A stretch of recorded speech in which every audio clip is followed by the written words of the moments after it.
Assalamualaikum warahmatullahi wabarakatuh. Innal hamdalillah nahmaduhu wa nasta'inuhu wa nastaghfiruh wa na'udzu billahi min shururi anfusina wa min sayyiati a'malina. Man yahdihillahu fala mudilla lahu wa man yudlil fala hadiya lahu. Wa ashhadu an la ilaha illallah wahdahu la syarika lahu wa ashhadu anna Muhammadan 'abduhu wa rasuluh. يا أيها الذين آمنوا اتقوا الله حق تقاته ولا تموتن إلا وأنتم مسلمون يا أيها الناس اتقوا ربكم الذي خلقكم من نفس واحدة وخلق منها زوجها وبث منهما رجالا كثيرا ونساء واتقوا الله الذي تساءلون به والأرحام إن الله كان عليكم رقيبا يا أيها الذين آمنوا اتقوا الله وقولوا قولا سديدا يصلح لكم أعمالكم ويغفر لكم ذنوبكم ومن يطع الله ورسوله فقد فاز فوزا عظيما أما بعد نسأل الله العظيم رب العرش العظيم أن يشفينا وأن يشفي مرضانا ومرضى المسلمين نسأل الله العظيم رب العرش العظيم أن يشفينا وأن يشفي مرضانا ومرضى المسلمين نسأل الله العظيم رب العرش العظيم أن يشفينا وأن يشفي مرضانا ومرضى المسلمين اللهم احفظنا واحفظ بلادنا وبلاد المسلمين من الوباء والبلاء والفحشاء آمين يا رب العالمين. Alhamdulillah, kita masuk perbincangan kita daripada kitab Arba'un Haditha fi uddatil muslim fil bala wal waba. Hadis yang ke-31 an Uthman bin ibni Abil As al-Thaqafi radhiyallahu anhu annahu syaka ila Rasulillah sallallahu alaihi wasallam waj'an yajiduhu fi jasadihi منذ أسلم فقال له رسول الله صلى الله عليه وسلم ضع يدك على الذي تألم من جسدك وقل بسم الله ثلاثا وقل 7 مرات أعوذ بالله وقدرته من شر ما أجد وأحاذر. Dari Uthman bin Abil As al-Thaqafi, salah seorang sahabat baginda Nabi sallallahu alaihi wasallam, annahu syaka ila Rasulillah, sesungguhnya dia telah pergi mengadu kepada Rasulullah. Dia mengadu waj'an yajiduhu fi jasadihi, dia mengadu tentang sakit yang ada pada tubuh dia mundu aslam, semenjak dari dia masuk Islam lagi penyakit ini tak baik-baik. Ini apa yang berlaku pada sahabat, menunjukkan sakit sehat benda ni mana berlaku kepada seluruh makhluk, termasuk para sahabat Nabi, termasuk para anbiya pun, mereka juga ditimpa penyakit dan macam-macam dah. Jadi salah seorang sahabat Nabi ni, Uthman bin Abil As al-Thaqafi ni, dia pergi ngadu ke Nabi tentang dia ada terkena penyakit. Semenjak Aslam, semenjak dia masuk Islam lagi, penyakit ini tak baik-baik. Faqala lahu Rasulullah, lalu Rasulullah pun tunjuk kepada dia bagaimana cara untuk mengubati penyakit, iaitu salah satu kita kata dengan cara ruqyah mandiri, kita panggil meruqyah ataupun menjampikan diri sendiri. Dan ini petua ataupun petunjuk yang Nabi tunjuk kepada para sahabat. Maka kita pun kita kata kita mengesyorkan kepada seluruh umat Islam, apabila ada berlaku penyakit, ada berlaku segala benda yang kita tak ingini, cara pertamanya, step pertama adalah dengan cara kita meruqyah diri kita sendiri. Sebelum kita nak panggil tok bomo tu, nak panggil perawat Islam hok ni, maka cara terbaik sebagaimana yang Nabi tunjuk. Tengok, Nabi bukan Nabi yang berobat dia, tapi Nabi tunjuk bagaimana kaifiat cara untuk meruqyah.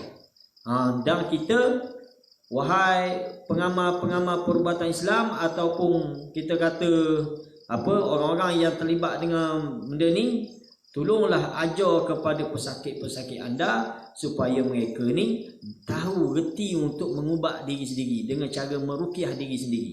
Tak.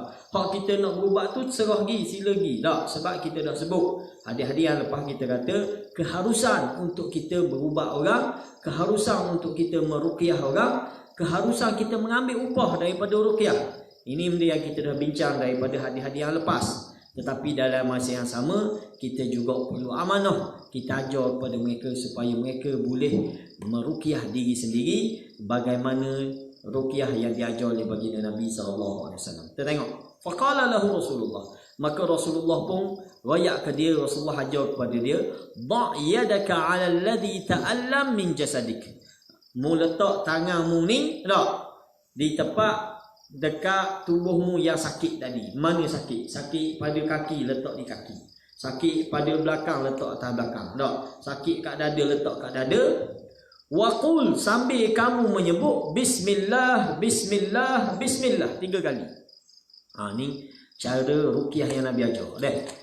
Letak dekat kita sakit tu, lepas tu kita sebut bismillah, bismillah, bismillah 3 kali. Wa qul sab'a marrat, kemudian mu sebut 7 kali. Bismillah sebut 3 kali. Bismillah dengan nama Allah, dengan nama Allah, dengan nama Allah 3 kali. Wa qul sab'a marrat, kemudian sebut 7 kali, a'udzu billah wa qudratihi min syarri ma ajidu wa uhadhiru. Tu benda ruqyah yang Nabi ajar. Ni ayat ni kena sebut 7 kali. A'udzu billah wa qudratihi min syarri ma ajidu wa uhadhiru. Benda maksud benda ni, a'udzu billah, aku berlindung dengan Allah, wa qudratihi, dengan kudrat dan kekuatannya, min syarri, dari segala kejahatan, ma, apa yang ajidu, yang aku dapati, yang aku alami ini, wa uhadhiru, dan kejahatan yang aku khawatirkan. Uhadhir ni mana khawatirkan kejahatan-kejahatan yang mendatang. Contoh kita dalam musim virus corona ni, virus COVID-19 ni, kita kena sebut benda ni. Sebab wa uhadhiru, aku khawatirkan wabak-wabak ini ataupun penyakit-penyakit ini terkesan ataupun terkena pada aku. Maka ini cara yang Nabi ajar pada sahabat supaya berubat. Hadis ini diriwayatkan dalam Sahih Muslim. Sahih Muslim. Ini cara kita mengubat diri sendiri. Di samping zikir-zikir yang lain, ruqyah-ruqyah yang lain, dengan ayat-ayat Qurannya, dengan Al-Fatihahnya, dengan 3 kul, kita boleh juga meruqyah diri kita sendiri, menjampi diri kita sendiri dengan jampi yang diajar oleh baginda Nabi kepada sahabat tadi, Uthman bin Abil As Al-Thaqafi. Nampak? Letak tangan kita sebut sekali lagi, letak tangan kita pada tempat sakit kita, kemudian kita sebut bismillah, bismillah, bismillah. Kemudian kita sebut 7 kali, a'udzu billah wa qudratihi min syarri ma ajidu wa uhadhiru, wa uhadhiru. Malah ni semua orang boleh ijazah. Semua kau tengok sebut qabil tu. Sebab hak ni hak Nabi ajar. Bukan kita boleh dalam mimpi ataupun sebagainya tak. Okey. Hak ni direct daripada Nabi sallallahu alaihi wasallam melalui perantaraan para perawi-perawi hadis, melalui para sahabatnya, tabi'innya, sehingga imam-imam hadis. Hari ni kita pakat baca dan kita belajar sendiri bagaimana cara ruqyah yang diajar oleh baginda Nabi sallallahu alaihi wasallam. Hadzal hadithu aslun fi anna al-mar'a yarqi nafsahu. Syekh kata, pengarang ni mari, dia kata hadis ni menjadi asal, menjadi nas, menjadi dalil fi bahawa sesungguhnya seseorang itu hendaklah dia meruqyah diri dia sendiri. Kalau ikut kira, kita kira sahabat tadi dia pergi ngadu ke Nabi, sebaiknya Nabi je lah japi dia, ataupun Nabi yang mendoakan dia lebih baik. Tapi tidak, dalam hadis ni Nabi nak tunjuk kepada kita cara yang terbaik apabila kamu ditimpa penyakit, musibah dan sebagainya. Cara terbaiknya adalah dengan cara kamu ruqyah diri kamu sendiri. Cuma Nabi ajar kaifiat. Gini cara dia. Mu sebut benda ni, mu pegang sini, mu letak sini tangan. Mu baca benda ni, mu baca benda ni. Itu cara yang Nabi tunjuk. Fa yadhu yadahu al-yumna ala makanil alam. Lalu dia ambil tangan kanan dia. Siapa-siapa nak japi ni ambil tangan kanan dia, letak tempat sakit dia. Kemudian dia memulakan dengan menyebut bismillah. azza wa jal, dengan nama Allah yang maha agung, yang maha mulia ini. Wa yasta'id, dan juga dia minta perlindungan min syarril waja', dari segala kejahatan ataupun keburukan, kesakitan yang dia dapati, yang dia ada. Wa syarril waja' al-qadim, dan juga dari dia minta juga perlindungan daripada Allah dari segala penyakit-penyakit yang mendatang. Uhadir ni, uhadir penyakit yang mendatang. Penyakit yang mendatang. Okey, ma yustafadu minal hadis, apa yang kita boleh ambil faedah ataupun kefahaman daripada hadis ini? Antaranya, dalal hadis ala jawazi syakwa minal marad wa wasfihi li ahli al-ikhtisas. Daripada hadis ini menunjukkan kepada kita keharusan kita mengadu penyakit yang kita alami, dan kita sebutkan ciri-ciri penyakit tadi kepada ahlul ikhtisas, kepada orang yang selayaknya. Jangan cari orang yang tak sepatutnya. Tak. Kita cari tok bomo hok jenis main atu, main jin, main bersik, itu tak sepatutnya. Sebab Nabi larang kita jumpa dengan tok bomo lagu ni. Nabi kata siapa-siapa yang mendatangi bomoh-bomoh yang tak mengarut ni, yang kata main jin, benda khurafat dan sebagainya ni, Nabi kata maka dia telah tidak mempercayai ataupun dia tidak beriman dengan apa yang diturunkan kepada aku. Masya Allah. Jadi kita boleh mengadu penyakit kita, kita boleh sebut sifat-sifat penyakit kita ni ahlul ikhtisas, kepada orang yang selayaknya. Siapa orang yang selayaknya? Antaranya doktor, antaranya orang-orang yang reti secara ruqyah Islamiah ni, ruqyah syar'iyah. Orang lagu ni layak kita cakap, layak kita pergi sebut dia, saya ada nyakit ni, ada nyakit ni, tak apa. Tapi jangan kita cari orang-orang yang tidak selayaknya. Orang yang kita tahu dah, kita kenali dah, dia ni memang ahlul khurafat, dia ni memang ahlul bid'ah, tak sepatutnya kita pergi cari dia. Sebab boleh jadi kita terpengaruh dah, bila orang ni bila dia sakit, dia akan kata terkesan dengan apa sahaja pandangan, apa sahaja nasihat orang. Jadi oleh kerana itu bahaya kita dalam keadaan kita sakit, dalam keadaan kita memerlukan ini, tiba-tiba kita pergi cari orang yang tak selayaknya. Maka Syekh kata bila kita sakit harus untuk kita menceritakan ataupun mengadu hal sakit kita ni kepada orang ahlul ikhtisas, orang yang selayaknya.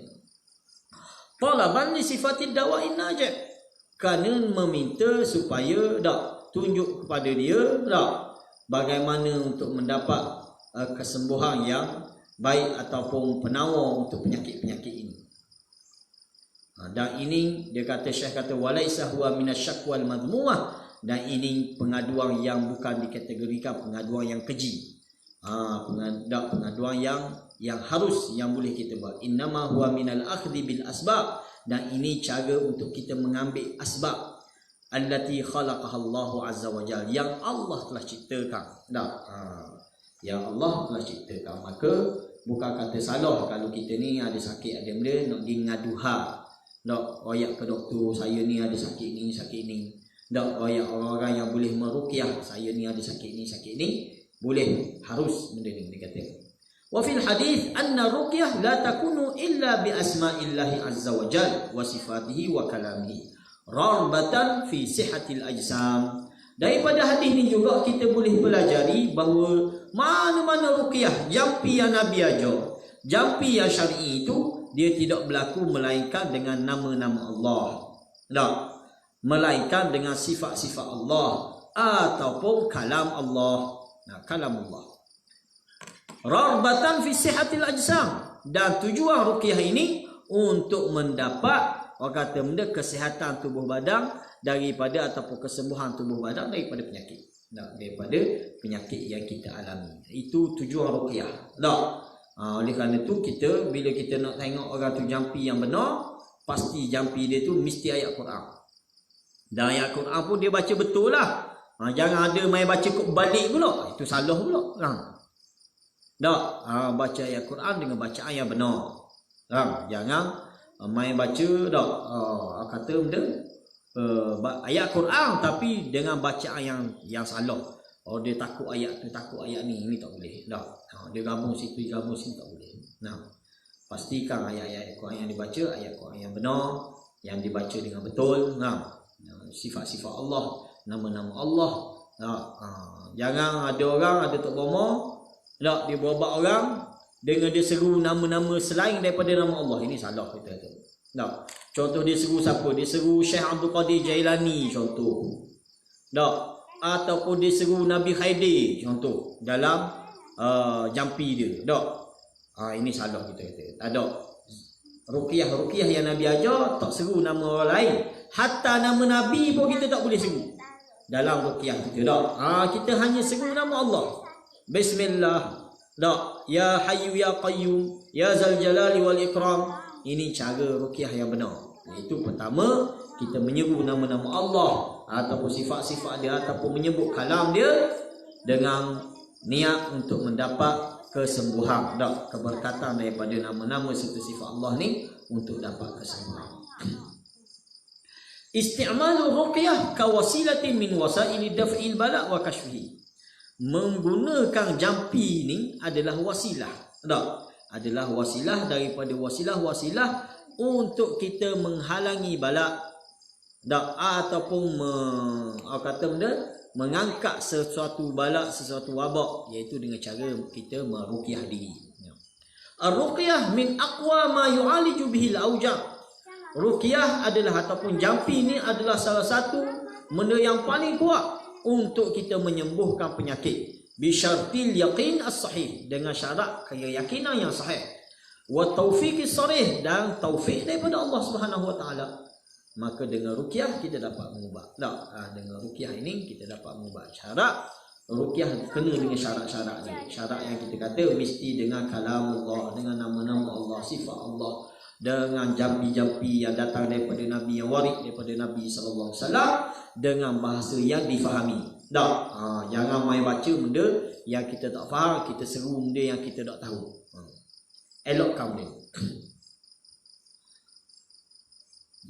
Jawazul isti'adzah minal bala' wal marad wal waba'. Harusnya kita memohon perlindungan daripada sebarang bentuk bala, dari sebarang bentuk penyakit, dari sebarang bentuk wabak. Harus kita minta perlindungan. Liqaulihi, dengan kerana dalil dia hadis yang kita baca dari waqul sab'a marrat a'udzu billah wa qudratihi min syarri ma ajidu wa uhadhiru. Harus kita buat. Wa kadza yajuzul isti'adzah mimma yatawaqqa husuluhu fil mustaqbal. Juga harus kita minta perlindungan daripada Allah dari segala keburukan yang mendatang. Hak tak tahu lagi mari bila. Contoh kita hari ni alhamdulillah Allah beri kita selamat lagi daripada wabak ini, daripada virus ini. Maka kita minta perlindungan lagi. 7 kali kita minta. Ma ajidu wa uhadiru. Ya Allah, aku minta berlindung darimu dari segala wabak ini yang mendatangi ini. Ya Allah, lindungilah aku, keluarga aku, anak-anak aku daripada wabak ini, daripada COVID-19 ini. Boleh. Harus kita buat lagu tu.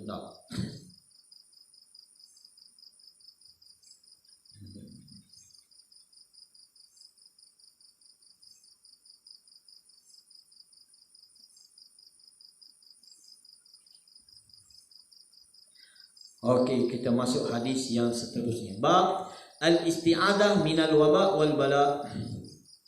Bab minta perlindungan daripada wabak dan juga bala. Okey, ini bab yang khusus yang sesuai dengan suasana kita pada hari ini. An Abdullah bin Mas'ud radhiyallahu anhu qala kana Rasulullah sallallahu alaihi wasallam idza amsa qala amsayna wa amsal mulku lillah walhamdulillah la ilaha illallah wahdahu la syarika lah lahul mulku wa lahul hamdu wa huwa ala kulli syai'in qadir. Rabbi as'aluka khaira ma fi hadhihi al-lailah wa khaira ma ba'daha wa a'udzu bika min syarri ma fi hadhihi al-lailah wa syarri ma ba'daha. Rabbi a'udzu bika minal kasal wa su'il kibar. Rabbi a'udzu bika min 'adzabin fin nar wa 'adzabin fil qabr. Wa idza asbaha qala dhalika aidan asbahna wa asbaha al-mulku lillah. Hadis riwayat Imam Muslim. Ini termasuk salah satu daripada zikir-zikir masa zikir-zikir petang, dan azkarul masa, zikir-zikir yang biasa dibaca oleh baginda Nabi sallallahu alaihi wasallam pada waktu pagi dan pada waktu petang. Dari Abdullah bin Mas'ud radhiyallahu anhu katanya, pernah Rasulullah sallallahu alaihi wasallam, dia kata dulu Nabi sallallahu alaihi wasallam ni apabila masuk saja waktu petang, bila dikategorikan waktu petang? Selepas asar. Selepas asar menjelang maghrib. Itu waktu yang kita disunatkan membaca zikir-zikir petang. Dan lepas asar menjelang maghrib, itu waktu afdal. Boleh juga dibaca selepas maghrib sampai isyak. Tapi waktu yang digalakkan adalah waktu dari asar sehingga terbenamnya matahari. Apabila masuk waktu ni, lalu Nabi pun sebut salah satu zikirnya, amsayna wa amsal mulku lillah. Pada petang ini, segala kerajaan adalah milik Allah. Kita berikrar dulu. Ini bab rububiyah. Kita ikrar pada petang ini, ya Allah, petang yang segala kerajaan ini adalah milikmu, ya Allah. Al-mulku lillah. Walhamdulillah, dan pada petang ini juga aku memuji dan memuja dan segala kepujian milikmu, ya Allah. La ilaha illallah. Nampak? Zikir-zikir Nabi ni, ruqyah Nabi, dia tak ada benda lain melainkan kita kata benda-benda yang berkait dengan mentauhidkan Allah, benda-benda yang berkait dengan sifat-sifat Allah, benda-benda yang berkait dengan asma Allah. Itu kaedah ruqyah dan itu kaedah zikir. Oleh kerana itu, cara yang terbaik bagi kita ni adalah dengan cara kita berzikir yang sesuai dengan yang disebut oleh baginda Nabi. Kalau kita nak jampi pun, jampi yang sesuai dengan jampi petunjuk Nabi. Nak dibanding kita ambil orang lain ni, tak tahu lagi ikut mana.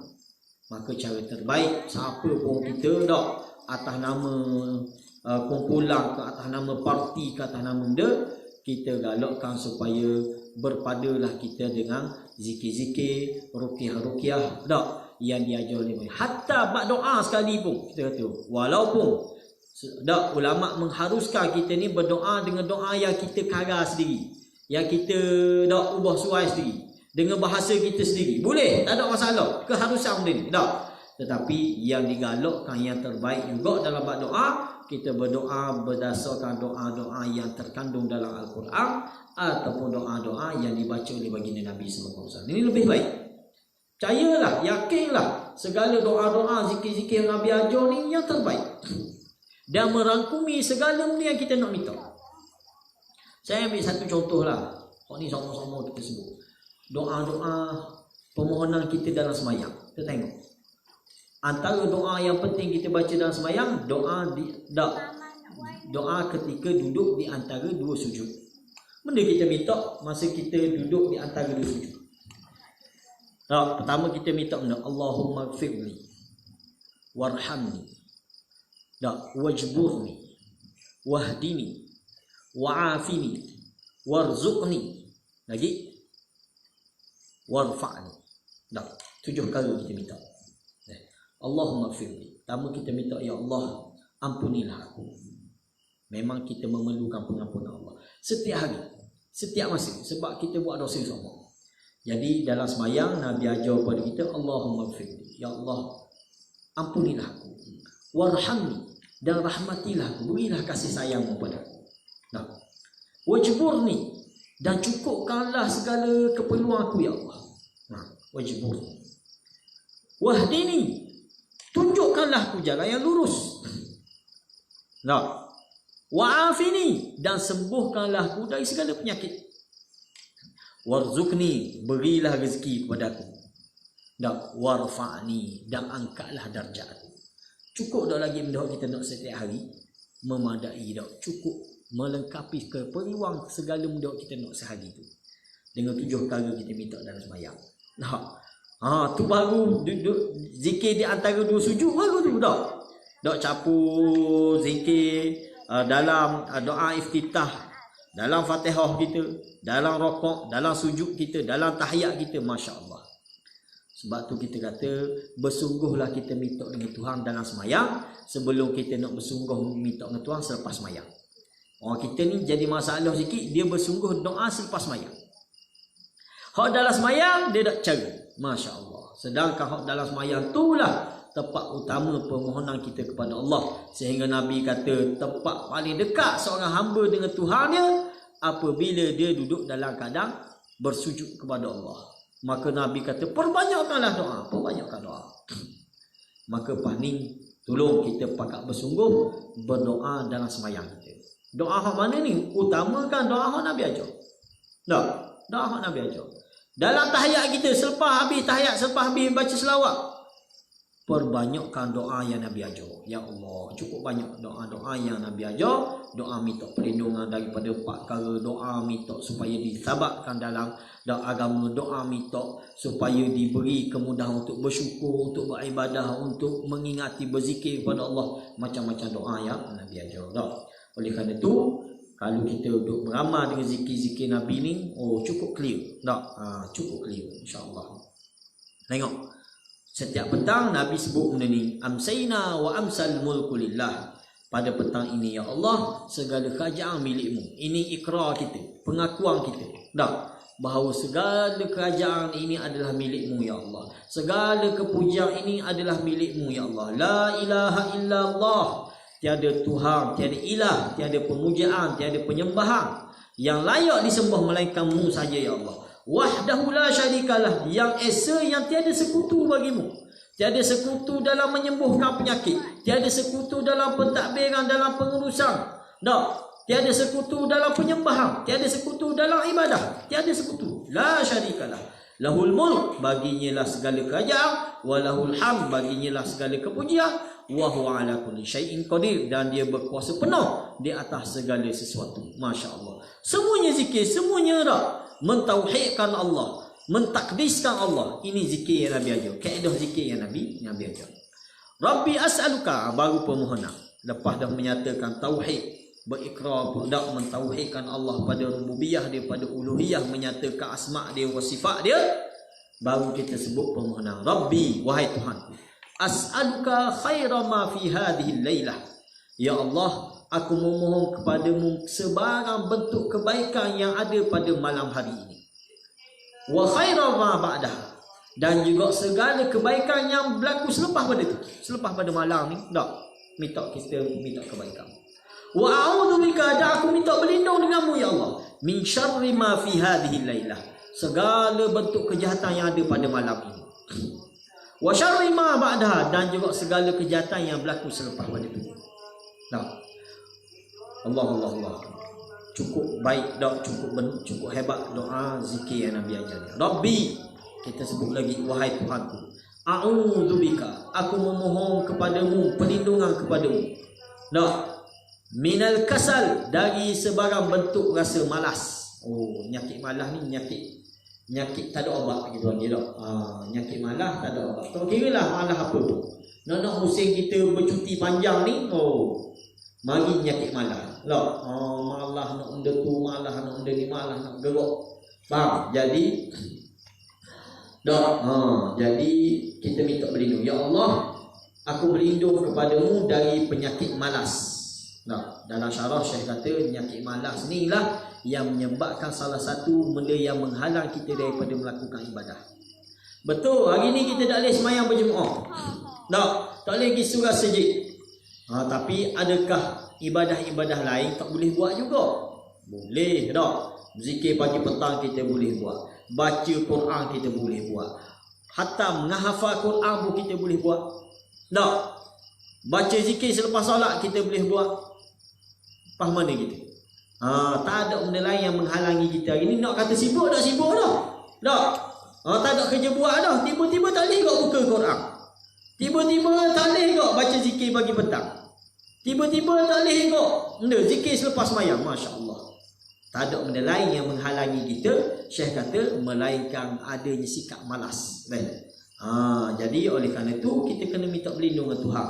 A'udzubika minal kasal. Ya Allah, aku berlindung denganmu ya Allah dari penyakit malas. Penyakit malas. Gunalah kita gunalah peluang pada cuti panjang kita pada musim PKP ini, mempertingkatkan amal kita, mendekatkan diri kita kepada Allah. Musim inilah terbaik untuk kita pakat bangun malam. Dah, tak boleh semayang banyak pun, paling-paling kita semayang 3 rakaat setiap malam.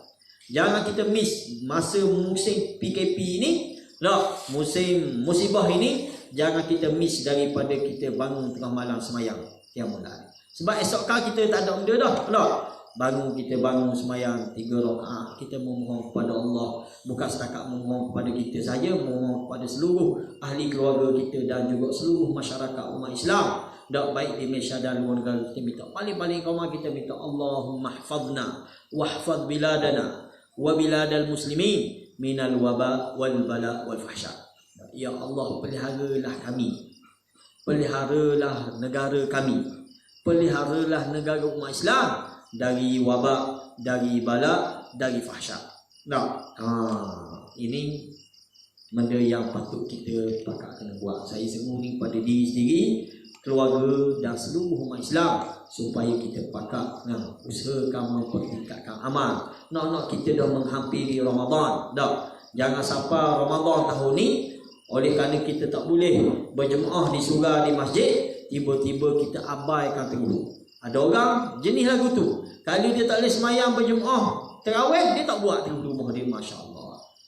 Ini ujian daripada Allah Subhanahu Wa Taala kepada kita semua. Alladzi khalaqal mauta wal hayah liyabluwakum ayyukum ahsanu amala.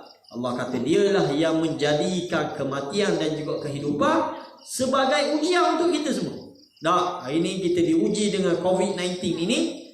Semua orang pada awal Ramadan kali ini, kita pakat kena semayang tarawih dengan sendiri-sendiri. Malanglah bagi orang yang dia gagal untuk melaksanakan tarawih. Sama ada di semayang seorang di rumah ke, ataupun di semayang berjemaah dengan ahli keluarga dia di rumah. Pakatlah kita semayang tarawih, walaupun kita tak boleh tarawih di masjid surau pada awal Ramadan tahun ni. Okey. Jadi pertama, minta a'udzubika minal kasal. Ya Allah, aku berlindung denganmu dari penyakit malas. Kerana penyakit malas inilah yang menghalangi kita daripada melakukan amal ibadah. Penyakit malas ni lah yang menyebabkan menghalangi kita daripada buka Quran, daripada berzikir pagi dan petang, berzikir selepas solat. Kedua, wasu'il kibar. Dan aku minta berlindung juga denganmu ya Allah dari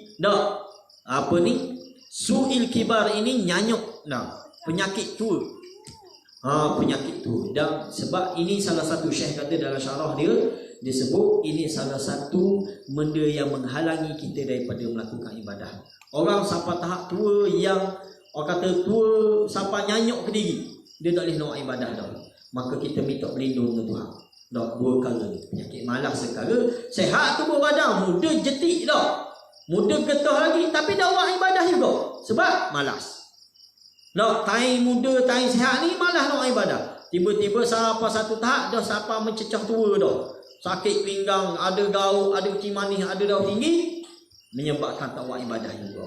Jadi Syekh kata dua perkara ni Nabi ajar kepada kita supaya minta berlindung. Minta berlindung daripada kasal, malas, wasu'il kibar, daripada tua nyanyuk yang menyebabkan tak boleh beramal. Tak boleh buat ibadah. Jadi minta lah. Bila Nabi suruh minta ni? Setiap pagi, setiap petang. Di waktu pagi sekali minta, di waktu petang sekali minta. Rabbi a'udzubika min azabin finnar. Hak ni hak bab dunia tadi. Hak kita minta tadi bab keduniaan kita. Penyakit malahnya, penyakit tuanya. Hak ni minta berlindung untuk akhirat pula. Wahai Tuhanku, aku berlindung denganmu min azabin finnar, daripada azab di dalam neraka esok. Wal a'yadzu billah. Minta berlindung dengan Tuhan. Wa azabin fil qabr, dan juga aku minta berlindung juga denganmu ya Allah dari azab di dalam kubur. Ingat, azab ni ada dua jenis. Pertama azab akhirat, azab di dalam neraka, dan yang sebelum kita tengok azab dalam neraka, ada azab satu yang dipanggil azab kubur.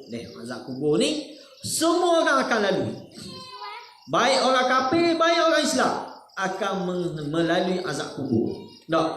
Segala dosa-dosa yang kita buat, semua itu menyebabkan azab kubur. Sekecil-kecil dosa sehingga sebesar-besar dosa. Dalam hadis yang masyhur, kisah Nabi lalu kot dua buah kubur, Nabi sebut dua orang sahabat ini sedang diazab. Nabi kata, Dan dia diazab bukan benda besar. Salah seorangnya kerana tak basuh kencing sahaja. Tak. Ataupun setengah riwayat kerana tidak menutup aurat ketika dia qada hajat. Penyebab azab kubur. Bayangkan kadar bak kecing dia pun boleh menjadi azab kubur. Bayangkan dosa-dosa lain. Dosa tipu orang, dosa rasuah, dosa curi harta orang, dosa khianat ke orang, dosa masya-Allah dah. Itu semua penyebab azab kubur. Oleh kerana itu Nabi ajar kepada kita satu zikir khas yang mesti kita baca pada waktu pagi dan pada waktu petang. Maka marilah kita pakat beramal dengan zikir ni, khususnya di musim wabak ini. Boleh kita pakat baca sekali dengan ahli keluarga kita dah. Hak ni boleh dibaca selepas asar, boleh dibaca selepas maya subuh. Waktu dia kalau petang selepas asar menjelang maghrib, kalau tak ada pun boleh baca lepas maghrib menjelang isyak. Tak, kalau waktu pagi kita boleh baca sebelah selepas maya subuh sehinggalah habisnya waktu duha. Itu dikategorikan waktu untuk kita baca zikir pagi. Tak, sekadar tu pada malam ni insya-Allah. Moga-moga dia menjadi kebaikan untuk kita. InsyaAllah lepas ni kita sambung hadis ke-33 insyaAllah. Wallahu a'lam. Subhanakallahumma wa bihamdika asyhadu an la ilaha illa anta astaghfiruka wa atubu ilaik. Wassalamualaikum warahmatullahi wabarakatuh. Apa ni? Nak masuk.